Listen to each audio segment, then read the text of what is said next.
Bismillahirrahmanirrahim. Wassalatu wassalamu ala asyrafil anbiya wal mursalin Sayyidina wa maulana Muhammadin wa ala alihi wa ashabihi ajma'in, amma ba'd. Tentunya kita harus bersyukur kepada Allah Subhanahu wa ta'ala atas segala nikmat yang Allah berikan kepada kita. Dan tadi dikasih mukadimah bahwa salah satu kenikmatan yang sangat mahal harganya adalah kenikmatan kesehatan. Saya yang sempat ingin sehat kemarin dengan berolahraga itu tiba-tiba sakit setelah olahraga, jadinya nggak sehat. Jadinya kebetulan punggung saya terkilir dan tidak bisa duduk, sakit sekali. Itu kesalahan ada urat yang salah begitu, sehingga pas dipakai gerak dia langsung kretek gitu rasanya dan tidak bisa berdiri tegak waktu itu ya, sehingga saya jalannya itu kakinya ditekuk sampai ke kamar, baru tidur. Setelah itu kira-kira 1 minggu 2 minggu ya, 1 minggu mulai enak, kemudian 2 minggu sudah enak, tapi masih terasa capek kalau duduk beberapa saat. Jadi penting sekali kita menjaga kesehatan jasmani kita, dan tidak kalah penting adalah menjaga kesehatan rohani kita. Nah, menjaga kesehatan rohani itu bisa dilakukan dengan berbagai cara. Salah satunya adalah dengan menghindari dosa. Di samping tentunya dengan melakukan banyak amal ibadah, yang tidak kalah penting adalah menghindari dosa. Dan bisa-bisa menghindari dosa ini itu lebih utama daripada melakukan kebaikan. Sama-sama penting, tapi menghindari dosa itu harus didahulukan. Sebab orang yang punya dosa, apalagi sampai berlumuran dosa, itu ibadahnya bisa sia-sia. Maka ibadah yang baik adalah ibadah yang dilakukan ketika keadaan batin kita, hati kita, pikiran kita itu bersih. Bersih dalam ukuran manusiawi, karena tidak ada manusia yang bersih secara total ya. Bersih dalam ukuran manusiawi. Nah, menghindari dosa ini tugas yang sangat berat sekali. Sebab dosa itu ibaratnya seperti debu. Dan debu itu ada di mana-mana, selalu mengintai kita.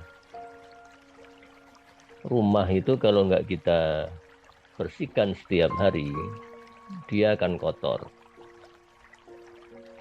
Setiap hari harus kita sapu, kita pel, karena debu pasti akan menempel setiap saat. Nah, ada debu-debu yang tidak bisa kita hindari, sama halnya dengan dosa. Ada banyak dosa yang tidak bisa kita hindari, karena kita sebagai manusia biasa tidak bisa terhindar dari dosa-dosa tertentu. Itulah pentingnya kita banyak istighfar, karena tidak ada manusia yang bersih dari dosa. Namun ada beberapa dosa yang harus kita hindari. Antara lain adalah dosa-dosa besar seperti syirik, membunuh, berzina. Ini adalah dosa-dosa besar yang harus kita hindari. Nah, sangat menarik sekali saya kira bahwa di dalam Al-Quran itu setidaknya ada 3 jenis dosa. 3 jenis dosa ini yaitu, yang pertama adalah yang disebut sebagai ismun. Yang kedua adalah zambun. Sedang yang ketiga adalah sayyi'atun. Nah, 3 jenis dosa ini beda-beda ya. Oh iya, sebelumnya saya ingin menyampaikan bahwa kajian kita malam ini sampai pada halaman 122 mengenai ma'rifatun ni'mah ya, ma'rifatun ni'mah. Tapi seperti yang sudah sering saya katakan bahwa metode kajian kitab yang saya lakukan itu tidak dengan cara menerjemahkan atau mengambil gagasan penuh dari kitabnya, tidak. Saya hanya mengambil kadangkala satu kata, dua kata, satu paragraf, kemudian saya jadikan sebagai sumber inspirasi.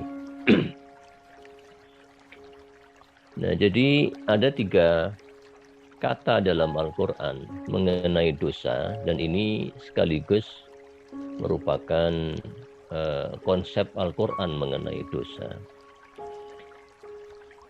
Yang pertama adalah ismun. Nah, ismun itu secara sederhana merupakan dosa hati. Dosa hati itu seperti umpamanya perasaan dengki kepada orang lain, itu kan hati. Sombong, kemudian buruk sangka atau prasangka. Ini adalah beberapa penyakit hati yang disebut sebagai ismun. Karena itu Kanjeng Nabi alaihissalam mendefinisikan ismun itu sebagai al-ismu mahaka fi sadrika. Ismun, dosa, itu adalah sesuatu yang menggelitik, mengganggu di dalam hatimu. Jadi ismun itu sama dengan hati. Ismun itu sesuatu yang mengganggu di dalam hati, baik berupa hasad, dengki, atau penyakit-penyakit hati yang sejenis. Dalam surat Al-Hujurat ayat 12, Allah berfirman, A'udzubillahi minasyaitonirrajim, ya ayyuhalladzina amanu ijtanibu katsiran minadh-dhanni. Lalu ada kalimat inna ba'dadh-dhanni ismun, dosa. Wahai orang-orang yang beriman, hindarilah sebagian besar daripada zon. Sebab sebagian zon itu adalah ismun, dosa. Nah, zon ini adalah prasangka. Terutama prasangka buruk, prasangka jahat. Dan yang patut digarisbawahi adalah bahwa sebagai prasangka ini bukan perbuatan. Prasangka itu bukan perbuatan. Prasangka itu adalah lintasan-lintasan pemikiran negatif yang lewat di pikiran kita maupun di hati kita.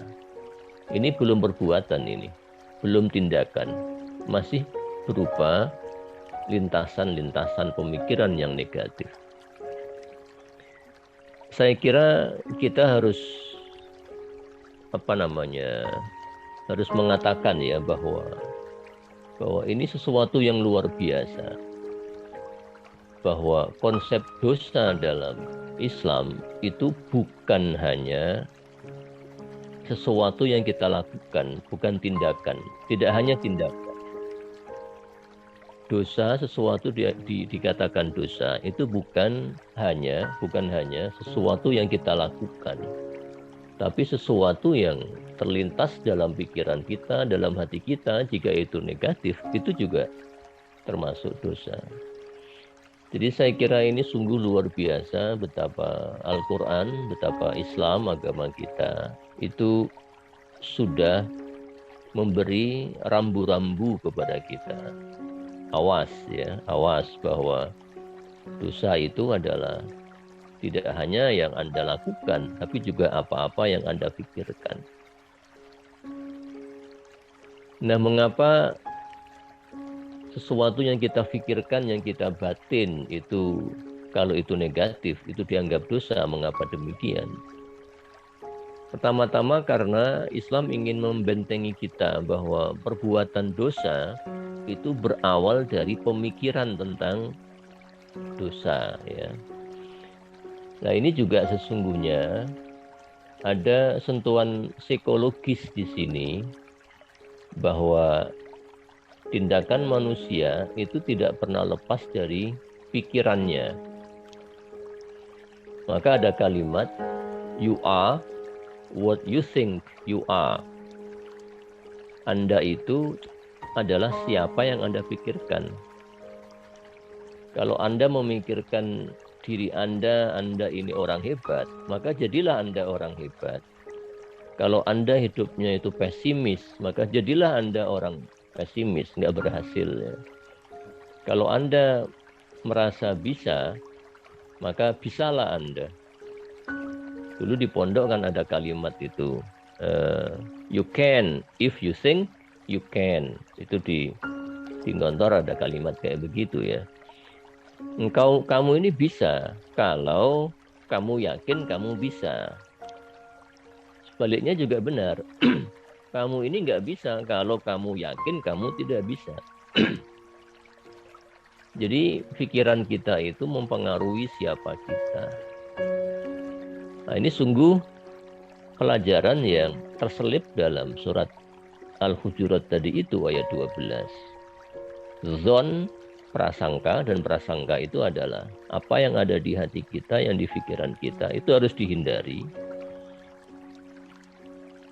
Bukan karena dia dosa sesungguhnya, tapi karena dia menjurus kepada atau mengakibatkan seseorang untuk berbuat dosa.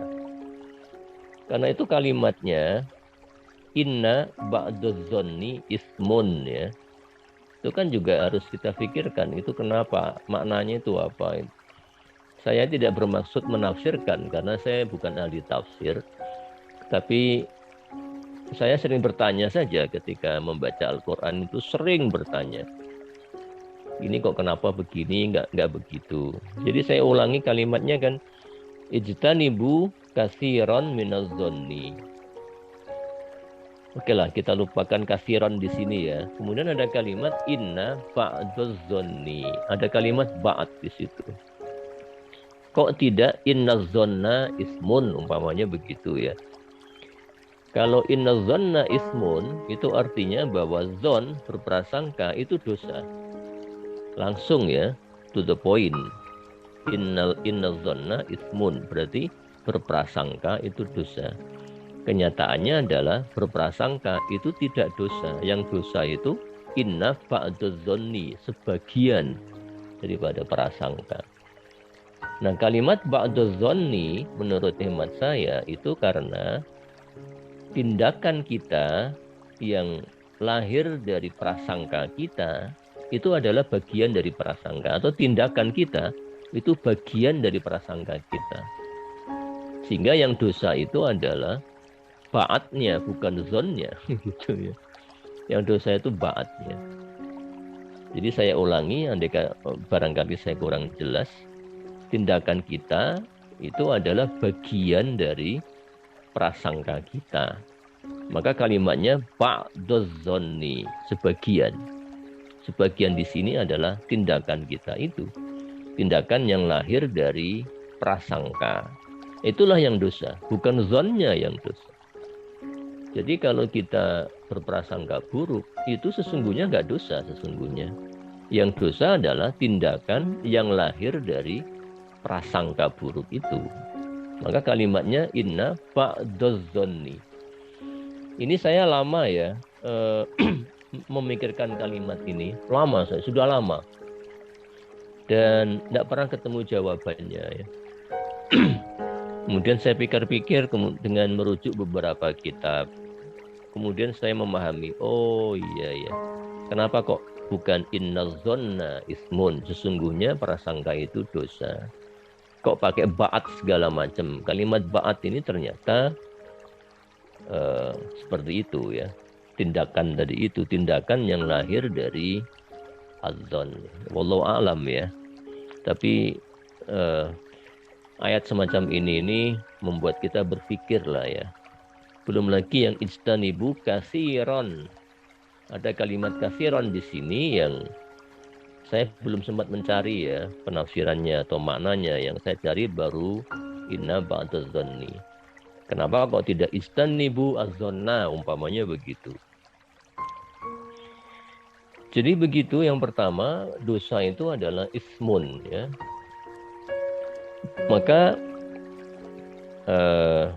dalam surat Al-Hujurat tadi itu ayat 12 yang setelahnya itu tidak disebut zon, yaitu wala tajassasu.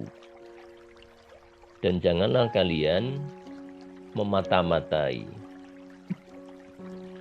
Wala yaghtab, dan jangan ghibah. Ya, jangan ghibah. Nah, itu tidak termasuk zon karena tajassus, memata-matai itu sudah tindakan, bukan prasangka. Wala yaghtab, jangan ghibah, itu tindakan, bukan prasangka. Bukan prasangka. Karena itu yang disebut ismun itu adalah yang sejenis zon.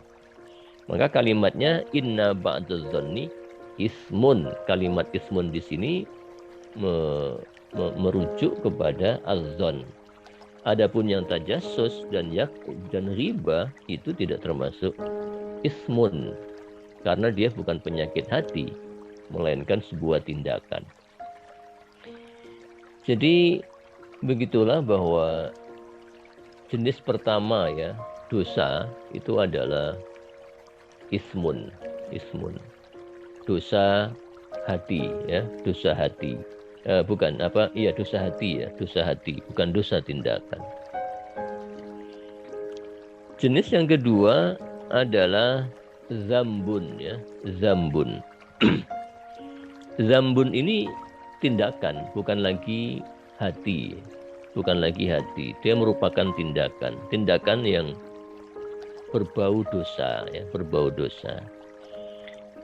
Karena itu dalam surat Asy-Syu'ara ayat 14 umpamanya yang mengisahkan tentang Nabi Musa. Nabi Musa mengatakan walahum alayya zambun fa akhafu ay yaqtulun. Dan saya punya dosa terhadap mereka, zambun ya. Fa akhafu, dan saya takut mereka akan membunuh saya. Nah, kalimat di sini yang digunakan adalah zambun, dosa. Nah, zambunnya apa?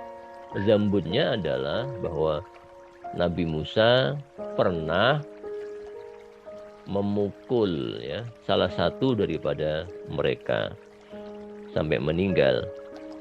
Kemudian Nabi Musa takut mereka akan balas dendam dan akan membunuh saya. Terkait Nabi Musa memiliki dosa kepada mereka, dosanya Nabi Musa ini harus kita pertegas ya. Dosanya Nabi Musa kepada mereka, kepada pihak lawan ya, yaitu orang-orang Mesir waktu itu adalah memukul, bukan membunuh ya. Nabi Musa tidak pernah berniat untuk membunuh si korban. Yang dilakukan oleh Nabi Musa adalah memukul. Cuma karena pukulannya kuat sampai meninggal, sampai mati ya. Karena itu kita harus pandai-pandai memilih diksi bahwa Nabi Musa itu bukan membunuh orang Mesir itu, melainkan memukul sampai kok delalah sampai mati ya, begitu saja. Itu beda ya antara memukul dan membunuh.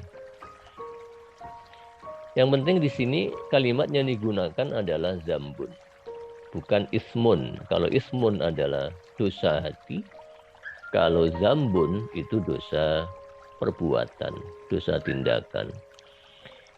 Nah, yang diganjar oleh Allah tentunya berupa sanksi itu adalah zambun, bukan ismun. Dosa yang kita lakukan secara tindakan atau dengan perbuatan, tidak sebatas prasangka atau lintasan-lintasan pemikiran yang negatif dalam hati maupun dalam pikiran kita. Karena itu beberapa ulama mendefinisikan zambun itu sebagai khoto'ul abdi fi haqqi nafsihi ma'a rabbihi duna idrar. Nah, kalimat duna idrar ini sangat penting sekali. Bi ghairihi. Zambun itu adalah kesalahan seorang hamba terhadap dirinya sendiri dan hubungannya dengan Tuhannya, duna idrar bi ghairihi, tanpa harus membahayakan orang lain. Jadi zambun itu adalah perbuatan dosa antara kita dengan Tuhan kita, dengan Allah Subhanahu wa taala. Tidak ada urusan dengan orang lain. Contohnya umpamanya meninggalkan sholat, meninggalkan puasa, tidak mau haji padahal kaya, tidak mau sedekah, tidak mau zakat. Ini adalah zambun, ini zambun. Ini zambun. Jadi tidak melibatkan orang lain, tidak membahayakan, ya, tidak membahayakan orang lain. Beda dengan yang ketiga, yaitu sayyi'ah atau jarimah atau jinayah. Kalau di sini Ibnu Qayyim menggunakan istilah jinayah. Jinayah. Nah, jinayah itu sama dengan sayyi'ah. Jinayah sama dengan sayyi'ah. Nah, sayyi'ah atau jinayah itu adalah beda dengan zambun. Kalau zambun itu tidak membahayakan orang lain. Kalau sayyi'ah atau jinayah itu membahayakan orang lain. Karena itu sayyi'ah atau jinayah bisa kita artikan sebagai khoto'ul abdi fi haqqi nafsihi ma'a rabbihi ma'a idraril ghair, dengan adanya dengan melibatkan adanya bahaya, melakukan dosa yang itu ada hubungannya dengan Allah dan juga membahayakan orang lain atau merugikan orang lain. Contohnya adalah mencuri atau membunuh, ya, menipu, segala macam. Nah, itu adalah sayyi'ah, ya. Itu adalah sayyi'ah atau jinayah. Nah, dalam kitab Madarij As-Salikin ini halaman 122 ini yang dibahas oleh Ibnu Qayyim Al-Jauziyah adalah apa yang ia sebut sebagai mutola'atul jinayah, ya, mutola'atul jinayah, yaitu menghindari jinayah, menghindari perbuatan dosa yang jenis ketiga itu tadi. Nah, menurut Ibnu Qayyim Al-Jauziyah, menghindari dosa yang jenis sayyi'ah atau jinayah itu bisa dilakukan dengan 3 cara. Dan menurut saya,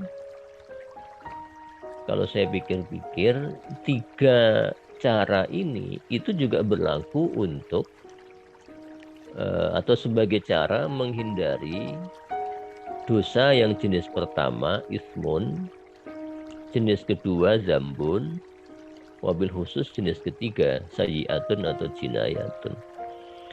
Yang pertama adalah ta'zimul haq, mengagungkan Allah Subhanahu wa taala. Tidak hanya percaya kepada Allah, tapi mengagungkan Allah Subhanahu wa taala.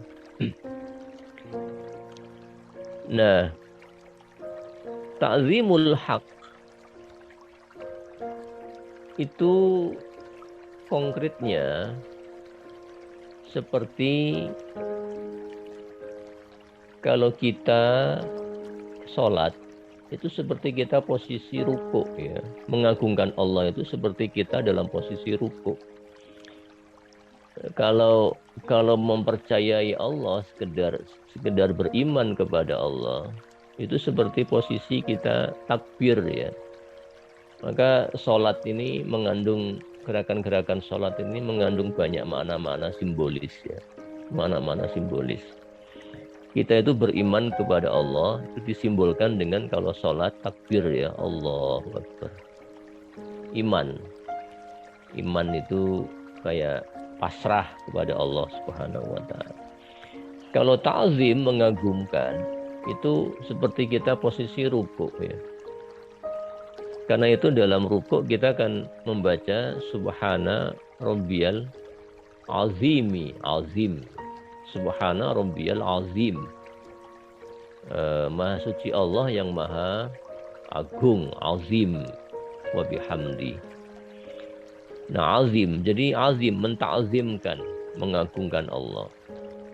Karena itu secara simbolis orang mentakzimkan Allah itu seperti posisi rukuk. Sama dengan kalau kita mengagungkan manusia, itu kan kita menundukkan diri. Kalau kita umpamanya salaman dengan orang yang lebih tua, lebih alim, itu kita cium tangannya. Dan jangan lupa menundukkan badan ya, menundukkan badan. Jadi posisi menundukkan badan itu adalah simbol mengagungkan. Kalau Allah berarti mengagungkan Allah. Maka budaya orang Jepang itu ya baik ya, sebab mereka sering menundukkan kepala ketika ingin memberi hormat kepada orang lain. Jadi ta'zimul haq itu adalah mengagungkan Allah, dan mengagungkan Allah itu adalah dengan cara menunduk. Lah menunduk ini sesungguhnya tidak hanya menunduk ya. Menunduk ini adalah merendahkan diri di hadapan Allah Subhanahu wa taala. Dan itu jika kita lakukan berkali-kali, maka akan melatih jiwa kita menjadi jiwa yang tunduk, jiwa yang patuh. Kalau sudah tunduk, sudah patuh, ibarat badannya itu nunduk, maka hati dan pikirannya juga ikut nunduk. Orang yang nunduk itu cenderung tidak mudah melanggar. Tunduk, patuh, kan kebalikan daripada melanggar. Kalau tidak patuh berarti melanggar. Jadi sifat menunduk atau posisi menunduk itu memiliki arti yang luar biasa, karena menundukkan raga itu dimaksudkan sebagai latihan agar kita terbiasa untuk menundukkan jiwa dan pikiran kita. Banyak orang yang berbuat dosa, melanggar sana sini, itu kan karena gagal untuk mengalahkan hawa nafsunya. Gagal menundukkan hawa nafsunya. Padahal modal yang paling utama untuk tidak melanggar sana sini itu adalah jiwa nafsu yang dikendalikan, ditundukkan. Dan menundukkan hawa nafsu itu Masya Allah, susahnya luar biasa ya. Susahnya luar biasa. Karena itu Kanjeng Nabi kan bersabda ya, setelah perang Badar itu kan hadis yang Masya Allah itu luar biasa. Setelah perang Badar, Kanjeng Nabi malah bersabda, ini kan jihad kecil. Sahabat kan kaget ya, gini kok jihad kecil ini gimana ini? Masya Allah, jihad kecil kata Kanjeng Nabi. Padahal kalau kita tahu perang Badar itu, nanti kita cek lagi ya angka-angkanya. Saya sering lupa kalau angka-angka itu. Berapa tentara Muslim, Mas Badr Rahman?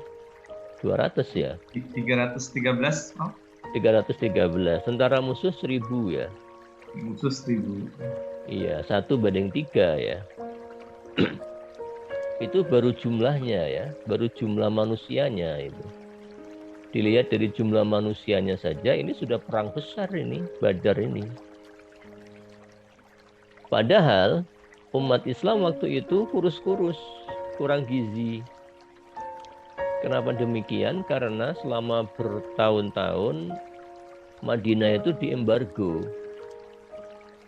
Makanan nggak bisa masuk, segala macam. Senjata nggak bisa masuk. Jadi orang Islam ini kekurangan gizi. Belum lagi yang Ansor ya, yang bertahun-tahun dikepung di Mekah. Mekah itu kan penjara besar waktu itu ya. Jadi mereka kurang makan, kurang gizi. Jadi kurus. Sementara orang Quraisy kaya-kaya. Badannya gede-gede, gempal-gempal ya. Istilah Jawanya gempal ya.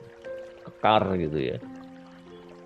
Lawan orang Muslim yang kurus-kurus, kurang gizi. Jumlahnya lebih banyak pula yang Quraisy ini. Belum lagi jumlah kendaraan yang digunakan ya. Jangan lupa itu ya. Orang Muslim tidak ada satupun yang menggunakan onta.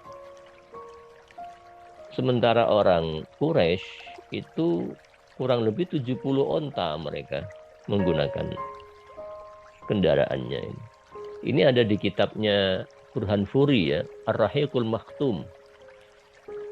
Kayak begini nih, data-data kayak begini saya temukan di Ar-Rahiqul Maktum. Cuma angka-angkanya bisa jadi saya salah atau lupa ya.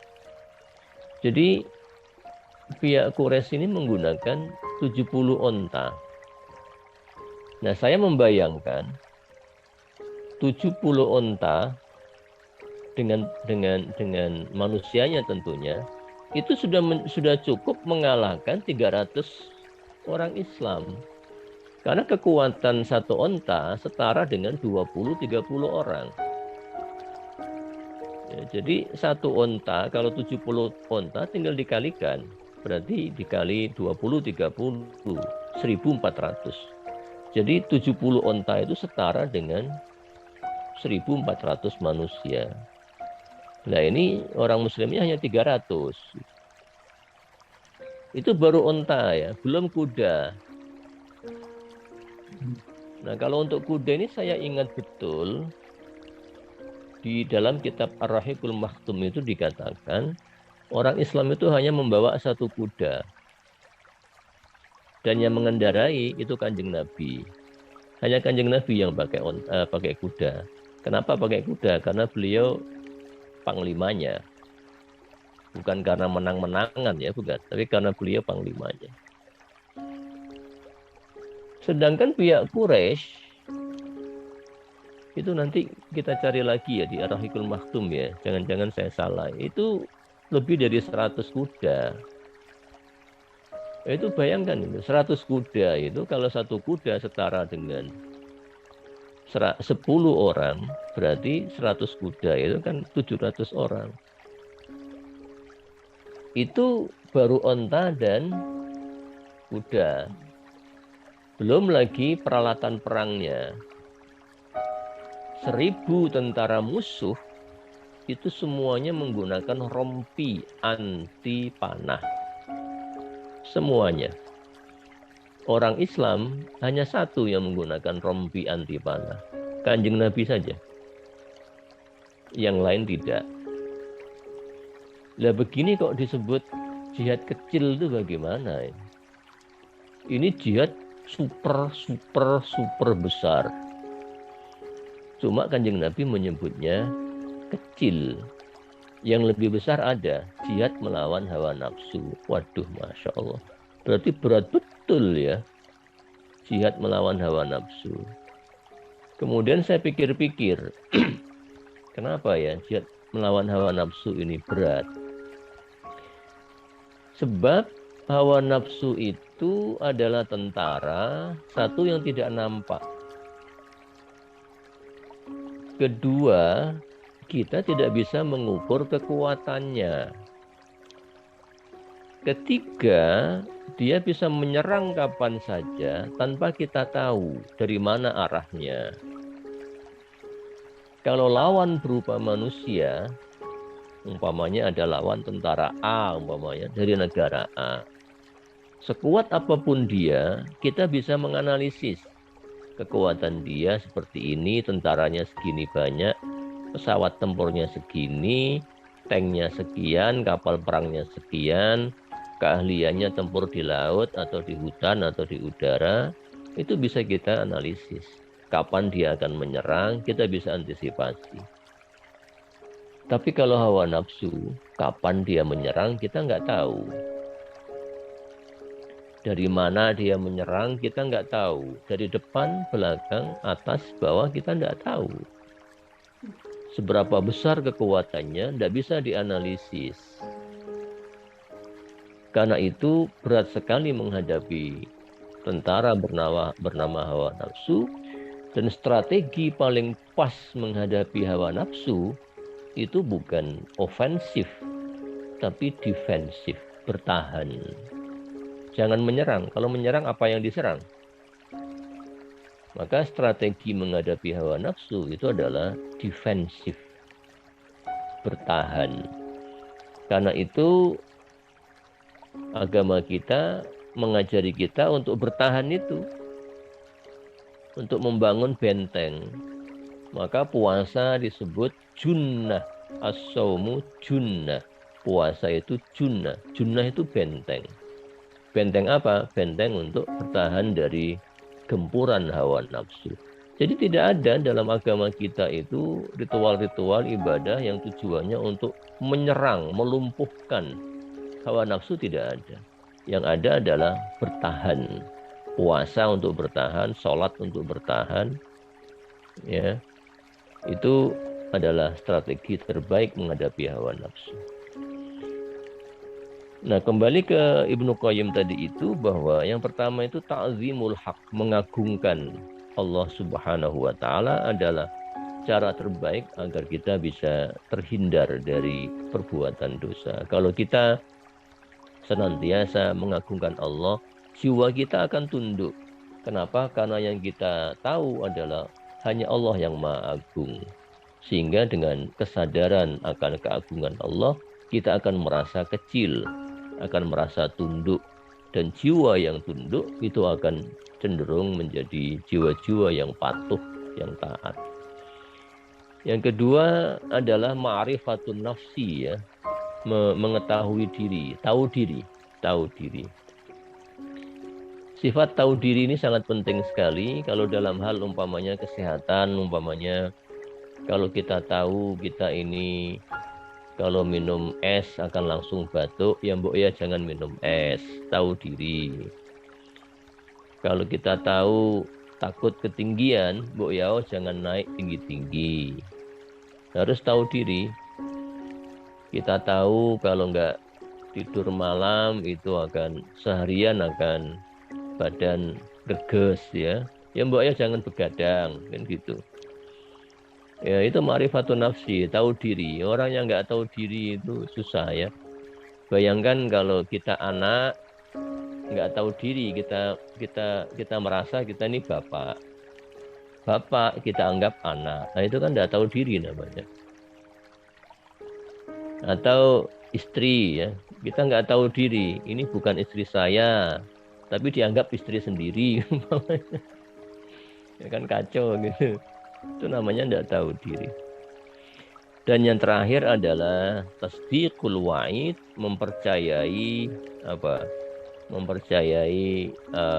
ancaman, ya, ancaman Allah di akhirat nanti, bahwa yang berbuat dosa pasti akan disiksa. Nah, jika itu sudah kita sudah kita jiwai, kita akan punya rasa takut, ya.